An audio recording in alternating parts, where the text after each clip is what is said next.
So, Prince William was literally steps away from opening one of the most sensitive royal summits of the year when he spotted a face in the room that was never supposed to be there. We're not talking about a surprise guest who forgot to please reply. Camilla's private lawyer was already seated near the king's advisors, carrying a sealed leather folder, looking completely comfortable like he'd been invited to brunch. William stopped in the doorway, scanned the room, and made a decision that left everyone around that table frozen. The meeting didn't get postponed for an hour while people sorted out a misunderstanding. It didn't get delayed while excuses were exchanged. He canceled it immediately right there. And honestly, when you actually look at what was supposed to happen versus what William walked into, that reaction starts to make a lot more sense. Before we get into the details of what this really means for the royal family, make sure to subscribe to our channel so you don't miss any updates. It helps the channel and keeps you in the loop on everything happening behind palace walls. So, the Windsor summit had been called to settle questions that could literally shape the monarchy for years. This wasn't a casual catch-up over tea. It was a closed family consultation where senior royals were supposed to examine household authority, royal residences, private assets, and the division of duties during Charles's reign. The attendee list was tight for a reason. Only 2 constitutional advisors, the king's private secretary and selected family members, had been approved. Personal lawyers were explicitly forbidden because the whole point was that everyone needed to speak freely without outside pressure shaping their words. Yet Camilla's representative was sitting comfortably among them, with highly confidential briefing papers resting beside his hand that morning. William had entered prepared for resistance. He knew disagreements were coming, especially over who would control Windsor apartments and private collections as his responsibilities increased. But he'd expected those arguments to be honest. What he found instead was someone who had no business being there, already embedded in the room like his presence was totally normal. Camilla remained seated as the prince approached the table, and she urged him not to misinterpret what he was seeing. Her lawyer, she said, was present only to protect her position, which is a perfectly reasonable thing to want, protection. Everyone deserves to have their interests looked after. But William looked directly at the Queen Consort and asked why that protection required access nobody else had approved. That's the question that swallowed the room. Charles's advisors lowered their eyes while the private secretary searched the attendance list, as if a name might suddenly explain everything. It did not. The lawyer had never been authorized. So the future king closed his briefing folder, placed it firmly on the table, and announced that the Windsor summit was cancelled immediately, not postponed for an hour, not delayed while people figured out what happened. Cancelled. He said he would not discuss a single item until investigators established who admitted the representative and how confidential material had reached him. Camilla's face tightened, but William refused to retreat. He told everyone to leave their papers behind and ordered the chamber secured. Here's where it gets even more unsettling. Charles had not yet entered the room. The king wasn't even there yet. Someone had tried to shape the meeting before the monarch could take his seat. As chairs moved and footsteps faded, the prince noticed 4 words embossed across the lawyer's sealed folder. Windsor Household Continuity Private Instructions. The summit had been stopped, but that title suggested Camilla's lawyer had arrived carrying something far more dangerous than legal advice. He was carrying what looked like a pre-written plan. Behind that cancelled meeting stood 3 people protecting 3 very different futures. William saw himself as the guardian of an inheritance he would one day be required to preserve. That's not ego. That's literally the job description of the Prince of Wales. Camilla feared becoming powerless if Charles could no longer shield her position. And the king, caught between his wife and his heir, faced the painful possibility that the 2 people closest to him no longer trusted one another. That's a brutal position to be in. And it explains why this moment wasn't just about one lawyer in one room. It was about everything that lawyer represented. William carries a responsibility that reaches far beyond one cancelled conversation. As Prince of Wales, the title traditionally given to the heir expected to become the next monarch, he began taking a greater role in decisions involving royal residences, private collections, household authority, and the long-term division of duties. The future king believed every arrangement needed to pass through a clear family procedure. If hidden agreements were allowed to survive, they could bind his hands when the crown eventually became his responsibility. That's not paranoia. That's someone looking at the long game and realizing that what gets decided in private today becomes an obligation tomorrow. Camilla faced the same future with fear instead of confidence. Her ceremonial position, personal staff, security arrangements, and right to remain in selected royal residences could all become vulnerable if power shifted toward the heir. The Queen Consort, the monarch's wife who supports his reign without holding his constitutional authority, understood that Charles was her strongest protection. Without him actively defending her place, everything she'd built could be renegotiated by someone who had no particular reason to prioritize her comfort. Now she sat alone in the empty chamber, gripping the arm of her chair as embarrassment hardened into dread. William's cancellation had exposed how little confidence he placed in her judgment, and William felt no satisfaction. Memories of Diana's final years returned with painful force. Private negotiations, divided households, decisions made behind closed doors until mistrust poisoned almost every relationship. The prince had watched secrecy turn family tension into institutional chaos, and he silently vowed that it would not happen again. Yet his determination carried a cruel cost. Protecting the monarchy meant confronting his father's wife, and confronting her risked reopening wounds Charles had spent decades trying to bury. Charles received the news inside his private study. He removed his glasses, placed them beside the briefing papers, and asked his private secretary only one question. Who authorized the lawyer? The secretary checked the official access list, the secured record naming everyone permitted to enter the summit, but found no approval from the sovereign, his heir, or the Windsor Secretariat. The visitor's name had appeared less than an hour before the meeting. That timeline is incredibly tight. Someone added a name to a highly restricted list at basically the last possible moment. Camilla's fear deepened when the documented entry review identified the source. The authorization had come through her private household using language that described the lawyer as an essential advisor. William read the record twice, realizing the stranger's presence had been carefully arranged. That unauthorized entry was not the beginning of the crisis. It was the final consequence of a private struggle that had started weeks earlier. The path to the cancelled summit began during a smaller gathering that almost everyone dismissed as routine. Weeks earlier, inside a quiet Windsor drawing room, Camilla's lawyer had placed a proposed household memorandum beside the Queen's teacup. One paragraph concerned her future residence. Another concerned permanent access, but the final clause reached directly into authority that William believed belonged to the next reign.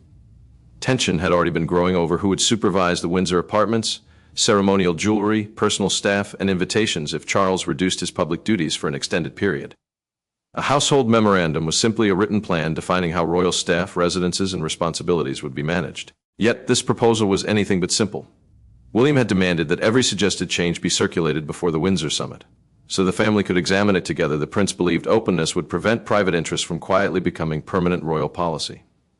Camilla saw those safeguards very differently. She believed the future king was building a system that could leave her dependent on his approval for her home staff security and ceremonial role. According to a documented account later provided by a trusted aide, the queen consort spoke with unusual bitterness.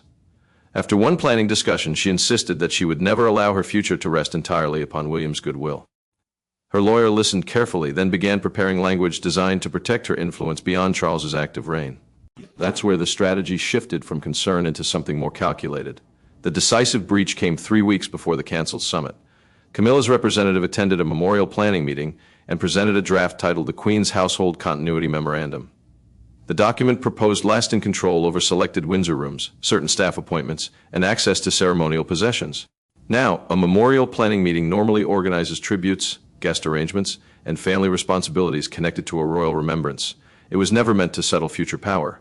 By introducing the proposal there, the lawyer had slipped a question of permanent authority into a gathering built around grief. That's a choice. That's not an accident. You don't accidentally bring a document about household control to a meeting about memorial arrangements. Catherine watched William read a copied version later that evening. He reached the final clause, stopped, and placed the pages down without speaking. The Princess of Wales asked what had disturbed him, and he answered that Camilla's proposal was attempting to transform temporary privileges into permanent control. Catherine heard the betrayal in his voice. He had asked for openness, yet legal language had been prepared away from the family process. William still agreed to attend the summit, but only after receiving a written assurance that the lawyer would not participate. That promise was the reason his presence inside the chamber felt deliberate. The prince no longer saw an unexpected guest, he saw an ambush planned before Charles could enter. When you promise someone something and then do the exact opposite, you're not making a mistake, you're making a statement. When William returned to the corridor outside the cancelled meeting, he was no longer seeking an explanation. He was preparing for a confrontation. The heavy chambered door had barely closed when William turned to Camilla and demanded a direct answer. No official stood between them, and no ceremonial politeness could conceal his anger. She insisted the lawyer was present only to protect her interests. William stepped closer, pointed toward the abandoned room, and replied that private interests had just been brought into a meeting concerning the future of the crown. He asked her to follow him into a small adjoining reception room. Senior aides waited outside, uncertain whether Charles would need to intervene. The crown meant more than the person wearing the crown. It represented the monarchy's authority, property, duties, and continuity. That was why private influence mattered so much. Camilla explained that the summit threatened everything shaping her future: her Windsor residence, household staff, personal protection, and ceremonial position. She wanted independent guidance before decisions became impossible to reverse. She tried to sound calm, but the prince cut through her explanation. He reminded her that a written assurance had specifically excluded personal lawyers from the meeting. She had allowed her representative to enter early, receive restricted papers, and take a place before several authorized attendees arrived. To William, this was not preparation. It was an attempt to make the lawyer's presence seem accepted before anyone could object. The future king accused her of turning trust into a trap. Camilla's composure finally broke. She told him that procedure was easy to defend when his future was guaranteed. William would inherit authority, residences, security, and a permanent place at the center of royal life. Her position could change through one decision. After Charles was gone, the queen consort insisted that fear, not ambition, had driven her actions. And honestly, that part probably is true. Fear makes people do things they wouldn't otherwise consider. Yet the prince heard something darker beneath those words. She believed protecting herself justified crossing a boundary they had agreed to respect. William leaned forward and asked the question she had avoided. Who gave him the confidential papers? Camilla looked toward the closed door but offered no answer. Her silence changed the confrontation. If she could not explain how her lawyer obtained the summit agenda, then someone inside the palace had supplied it before the meeting. That meant the breach reached beyond one unauthorized visitor. Urgency spread through Windsor. Officials stopped the lawyer before he could leave and inspected the sealed folder under the palace's documented security procedure. They found an annotated agenda and several proposed amendments that had never been circulated to approved participants. One handwritten instruction stood apart from the rest. It claimed the central proposal had been already discussed with the sovereign, meaning the reigning monarch. William read that sentence twice. Camilla remained silent as his anger turned into something colder. The dispute could no longer remain between an heir and a queen. Those 6 handwritten words had placed King Charles at the center of the storm. Charles listened without interruption as William placed the disputed amendment on his desk. For several seconds, the king examined the handwriting, the legal phrasing, and the claim that he had already approved its purpose. Then he pushed the page away. His disappointment was quieter than anger, but it carried greater weight. No consent had been given, and someone had used his authority to strengthen a private demand. Charles still held decisive control over the royal household, meaning the staff, residences, schedules, and private arrangements managed in the monarch's name.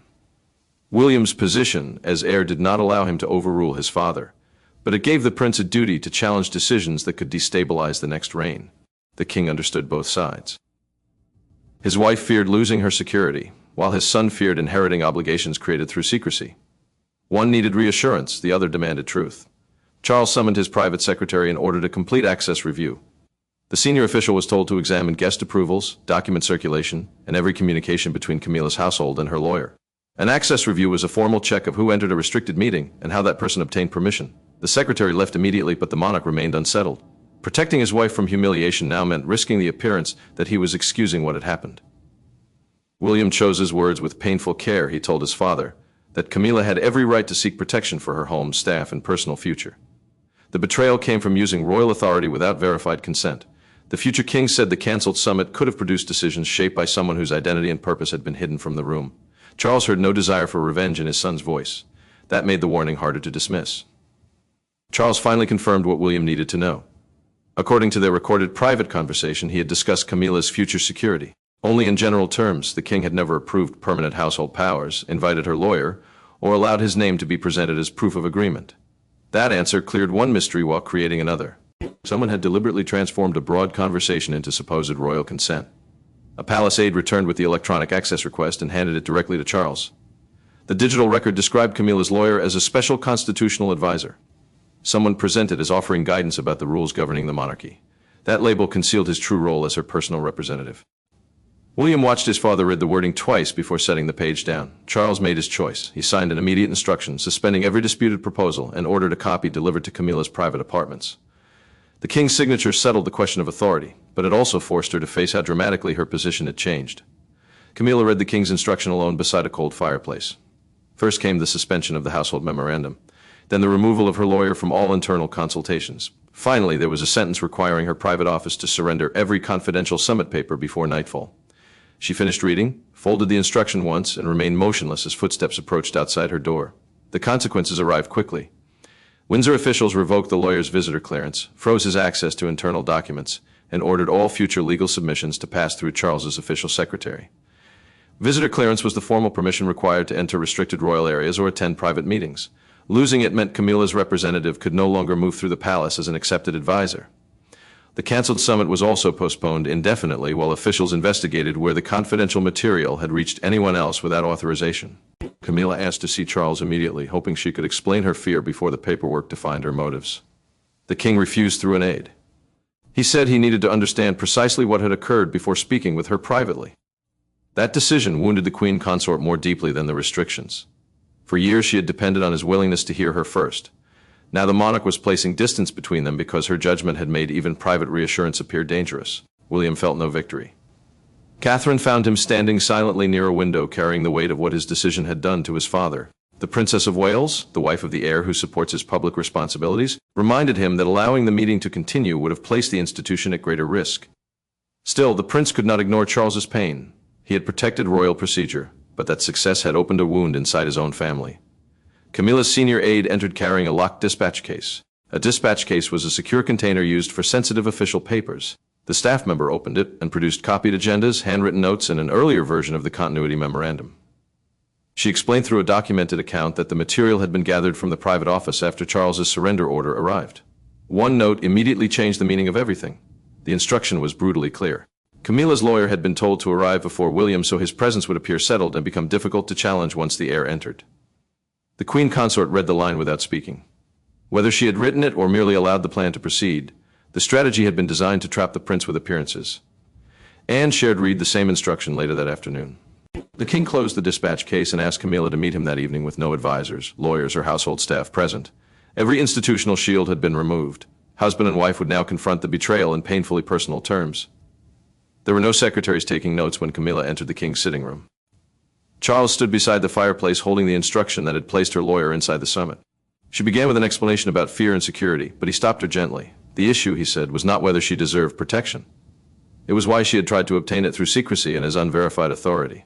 Charles asked her to sit, but he summoned no aides and allowed no legal representatives to enter. The crisis had begun inside palace machinery. Now it belonged to a husband and wife. He assured Camilla that her residence, dignity, staff, and reasonable protection would be respected. Yet those personal safeguards could never become permanent crown authority through private agreements. Crown authority meant the official power exercised in the monarch's name, affecting the institution rather than one family member's comfort. Camilla struggled to control her voice. She admitted that William's growing influence had frightened her because his future was secure while hers depended on promises that might disappear. The Queen Consort feared becoming irrelevant once the heir assumed greater control. She believed the summit could reduce her household, remove familiar staff, and limit her access to Windsor before she had any chance to defend herself. To her, the memorandum had felt like protection. To everyone else, it looked like concealed power. Charles acknowledged that fear without excusing the betrayal. He told her that using his name without explicit consent had damaged their marriage and weakened the trust required inside the monarchy. The king could forgive anxiety, but he could not ignore manipulation. Every private arrangement made under false authority created a burden for William and exposed the royal household to suspicion. Camilla listened as the man who had defended her for years explained why he could not defend this. Camilla finally accepted responsibility. In the signed statement that later documented the conversation, she confirmed that she had invited the lawyer and arranged for him to enter before William. She insisted she had never intended to force the prince into submission. She wanted the representative's presence to appear settled, hoping that removing the first objection would allow her proposals to be heard. That admission was honest, but it was also devastating. She had tried to control the room before the discussion began. Charles placed a continuity memorandum before her. The document was the proposed plan seeking lasting control over selected rooms, staff appointments, and household privileges. Camilla withdrew it completely and signed a declaration confirming that none of its provisions carried the monarch's approval. The hidden strategy was finished. Charles then telephoned William. The king did not defend his wife or soften what he had admitted. He invited his son back to Windsor for a smaller meeting built around complete disclosure. The secret proposal had been defeated, but the monarchy still needed to prove that trust could be rebuilt in the open. By morning, the empty chairs inside Windsor had become a national symbol. Broadcasters spoke of an heir refusing to enter a compromise meeting, while newspaper editors transformed the closed chamber door into an image of royal resistance. Yet outside the castle, public attention settled on something simpler. Whether William's decision represented family warfare or a necessary defense of the institution's future, palace communications confirmed that the summit had been postponed because an unauthorized private representative entered a restricted consultation. A restricted consultation was a confidential meeting where only approved participants could discuss sensitive royal matters. The statement protected the family by withholding the legal dispute, the proposed amendments, and Camilla's admission. Still, its careful language confirmed something extraordinary. William had stopped an official gathering because private influence had entered a space meant to serve the crown collectively. Royal commentators quickly recognized the importance. The crown meant the monarchy's official authority, duties, property, and long-term continuity, not the personal wishes of one individual.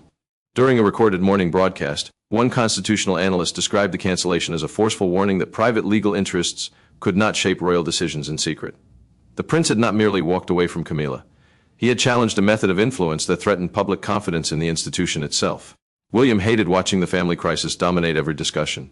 He told Catherine that the headlines had reduced a painful decision to a battle between an heir and a queen. The Princess of Wales reminded him that silence would have allowed the compromised summit to continue if he had remained seated. The lawyer's presence might have gained legitimacy simply because nobody objected. A reassurance did not remove his sadness, but it helped the future king understand why retreat would have been worse. Camilla watched the same coverage from Windsor. She had tried to protect her residence, staff, and future position. Yet the queen consort now understood that her strategy had weakened public trust in her judgment. The moment became unavoidable when a morning newspaper published a full-page image of Windsor's closed oak doors beneath the headline, "William refuses the room." Visitors gathered outside the Henry VIII gate, the castle entrance used by staff and guests, holding copies as television cameras recorded their reactions. The story shifted again that afternoon. A broadcaster read the palace statement beside footage of William returning to Windsor for a private meeting with Charles. No personal lawyer accompanied him. No sealed proposal entered with him. The king had invited his son back under conditions of complete disclosure. William entered expecting another difficult confrontation. Instead, he discovered that Camilla had withdrawn every disputed demand and left a signed acknowledgement on the table. The public had witnessed the rupture. The final meeting would decide whether Windsor remembered it as a family collapse or an act of necessary correction. The Windsor summit eventually reconvened, but the room was no longer arranged as Camilla's lawyer had found it. There was no hidden folder beside her chair, no private representative waiting to influence the discussion, and no disputed claim carrying the king's name. Charles sat between his wife and his heir, opened the revised agenda, and declared that every decision would be heard, recorded, and agreed in the room. Charles began with rules nobody could misunderstand. Every future household proposal would be circulated in advance. Private lawyers could not enter family councils without unanimous approval, and royal authority could never be cited without written confirmation. A family council was a closed consultation where senior royals discussed shared duties and sensitive household matters. The new framework ensured that no personal arrangement could quietly become an institutional obligation. Camilla received protection, but not the permanent control her withdrawn memorandum had demanded. Her residence, personal security, staff, and dignity were formally guaranteed.